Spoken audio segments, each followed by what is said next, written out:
There was very credible reporting that in 2017, some of his own family members said, you should not run, right? You are not in good shape. Allegedly, they told him, you know what? You lost your son. You're not doing well. But they rammed and jammed Joe Biden through.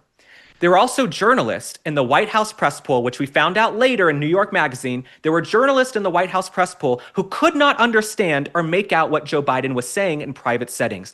They would travel with Joe Biden to a private fundraiser with 12, 15 people. The man would have to use a teleprompter to speak to 12 or 15 people when he's supposed to be some political genius who's been around for 5 decades. So he's using a prompter, and the White House press pool, the traveling pool under Joe Biden, they're supposed to supply transcripts of the conversation and what the president says. They were not putting almost anything in the transcripts. They were putting ...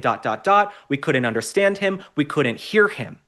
These journalists were not really telling us at the time they couldn't hear the president. They couldn't understand him in a room with 12 people. Why was that not on every major network? It's because the folks at CNN and MSNBC wanted to paint Donald Trump as the boogeyman, right? They were so scared of being critical of Joe Biden because they didn't want to send President Trump back to the White House. Well, you know what? President Trump still won. All the lawfare, the mugshot in Fulton County, Fani Willis, that whore, all of it backfired. All of the negative press backfired, and it just made President Trump stronger. I remember those 34 felony counts in the Stormy Daniels case, the 34 felony counts, like we're supposed to care what Stormy Daniels was doing back in 2006.